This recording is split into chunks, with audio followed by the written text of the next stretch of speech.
রাত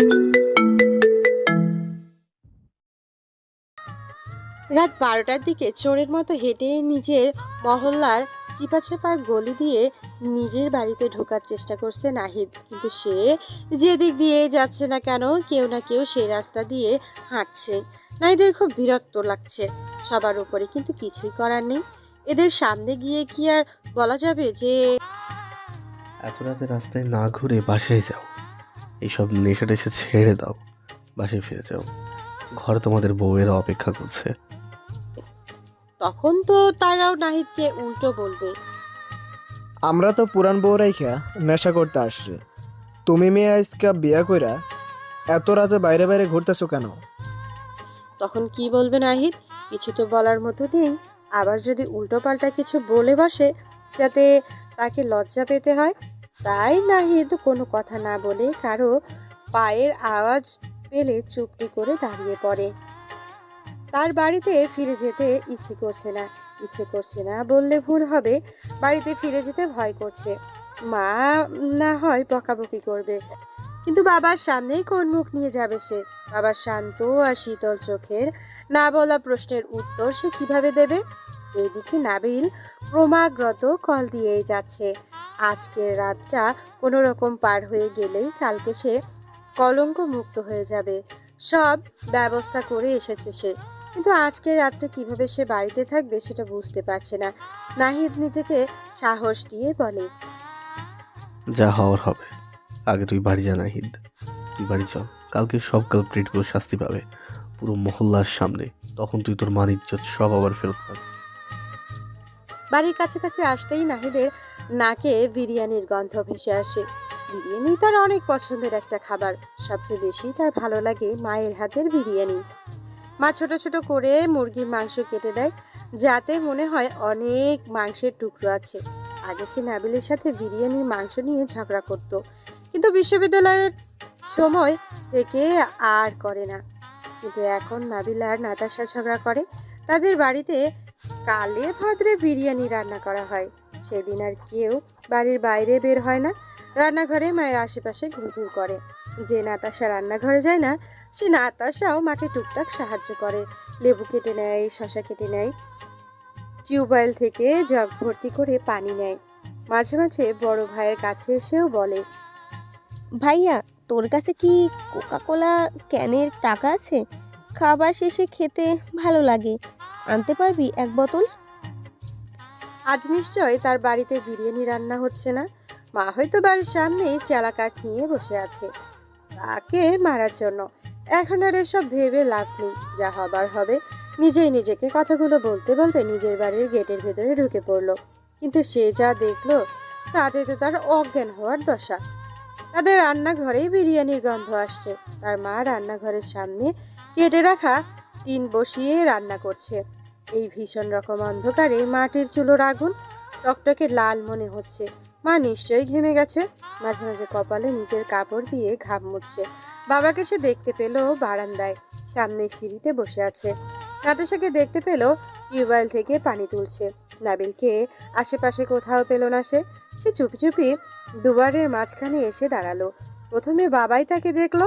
তাকে দেখে বেশ স্বাভাবিকভাবেই বলল, নাহিদ, বসে পড়। কখন গেলি? আর এখন আসার সময় হলো? নাহিদ বুঝতে পারলো না বাড়ির সবাই এত স্বাভাবিক কিভাবে আছে। নাবিলকে জিজ্ঞেস করলে সব জানা যেত। নাহিদের বাবা নাসির উদ্দিন আবার তাকে তাড়া দেয়। নাহিদ ধীর পায়ে তার পাশে গিয়ে বসে। কিছুক্ষণ নীরবতার পরে বাবা বলে, আল্লাহ যা করে সব ভালোর জন্যই করে, আর বিয়ে হলো সম্পূর্ণ আল্লাহর ইচ্ছে। এই মেয়েটিকে তোমার জন্যই আল্লাহ সৃষ্টি করেছে, তাই তোমার সাথে তার বিয়ে হয়েছে। জীবনকে শুধু শুধু এত জটিল করার কোনো দরকার নেই বাবা। তোমার যদি অন্য কোনো পছন্দ না থাকে, তবে মেয়েটিকে তুমি ভালোভাবেই স্ত্রীর মর্যাদা দিয়ে এই বাড়িতে রেখো। আর যদি তোমার কোনো পছন্দ থাকে, আমাকে বলো, আমি এই মেয়েটির ব্যবস্থা করব। মেয়েটি অনাথ, তার দেখভালের দায়িত্ব এখন যেহেতু আমাদের। তুমি তার দায়িত্ব না নিলেও আমি তার জীবন ভালোভাবেই গড়ে দিব। নাহিদ মাথা নিচু করে বলে, আমার কোনো পছন্দ নেই বাবা। আমি জানি আগে থেকেই তোমার প্রতি গর্ব হচ্ছে আমার। তুমি চাইলে মেয়েটিকে এই বাজে লোকদের হাতে ফেলে আসতে পারতে। সে ক্ষমতা তোমার আছেই, আমি জানি, কিন্তু এই মেয়েটির বদনাম হয়ে যেত। আমি ওর জন্যই করেছি বাবা। জানি, আমার ছেলে বলেই কিন্তু তুই এমন করেছিস রে বেটা। বলেই হাসে বাবা। বাবার এই বন্ধুর মতো আচরণে নাহিদ হাসে। নাহিদ কিছু বলার আগেই রান্নাঘর থেকে তার মা তাকে ডেকে বলে, এদিকে আয় তো নাহিদ। নাহিদ যে ভয়টা নিয়ে বাড়িতে এসেছিল সে ভয়টা আর নেই, কিন্তু এখন এক রাশ লজ্জা তাকে ঘিরে রেখেছে। কিভাবে যাবে সে মায়ের সামনে? হঠাৎ তার একটা কথা মনে হয়, কোথায় আছে মেয়েটি? মানে তার সন্ধ্যাবেলায় বিয়ে করে আনা বউ ঘরের মধ্যে, কিন্তু কোন ঘরে আছে? তার ঘরে নাকি নাতাশার ঘরে? নাহিদ এবার ঘুরে নিজের ঘরের দিকে তাকায়। তার ঘর তো অন্ধকার, নাতাশার ঘরও। তাহলে কি মায়ের ঘরে আছে সে? এই নাহিদ, কথা কানে যায় না? ওখানে তো আছিস, আসতে এত সময় লাগে নাকি? নাহিদ কোনো উপায় না পেয়ে নত মুখে মায়ের সামনে গিয়ে দাঁড়ায়। মা তার দিকে একবার তাকিয়ে চামচে করে 1 চামচ বিরিয়ানি তুলে দিয়ে বলে, দেখ তো লবণ আর ঝাল ঠিক মতো হয়েছে কিনা। বাধ্য ছেলের মতো মায়ের কথা রাখতে গিয়ে নাহিদ সরাসরি হাত দেয় চামচের মধ্যে, কিন্তু খাবার গরম থাকায় তার হাতে প্রচুর ব্যথা পায়, আর সঙ্গে সঙ্গে ব্যথায় কুকিয়ে ওঠে সে। মা তাকে বকতে বকতে বলে, এত বড় হয়ে গেছিস অথচ এখনো সামান্য এই কাজটা করতে পারিস না? বিয়ে করেছিস কোন আক্কেলে?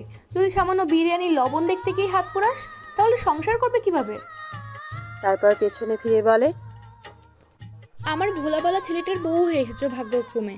সৌভাগ্য নাকি দুর্ভাগ্য সেটা বলতে পারবো না, কিন্তু এই সংসারটা কিন্তু তোমাকেই দেখতে হবে, বুঝলে আসমানি? মায়ের কথা শুনে নাহিদ ও মায়ের পেছনে মাথা তুলে তাকায়। মায়ের পেছনে ছিপছিপে গড়নের একটা মেয়ে বসে আছে।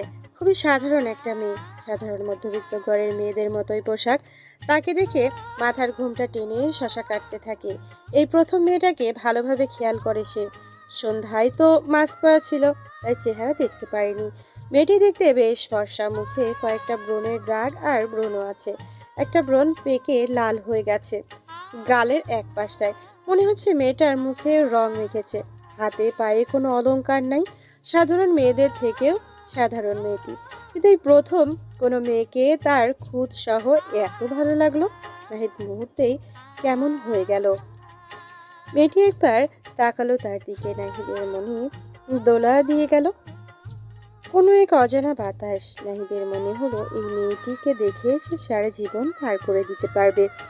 সৃষ্টিকর্তা তার জন্য যে এত সুন্দর একটা মেয়েকে তৈরি করেছে, সেটা সে এই মেয়েটিকে না দেখলে বুঝতো না মোটেও।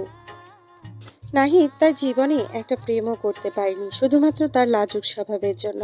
মেয়েদের সামনে গেলে তার ভীষণ নার্ভাস লাগে, প্রেম করা তো দূরের কথা। এইখানে দাঁড়িয়ে না থেকে দেখো তো নাবিল কই গেল? সেই কখন থেকে দই আনতে পাঠিয়েছি, এখনো খবর নেই। মায়ের ডাক এই স্তম্ভিত ফিরে পেয়ে সে হুড়মুড়িয়ে বেরিয়ে পড়তে পড়তে বলে, হ্যাঁ হ্যাঁ, যাচ্ছি যাচ্ছি।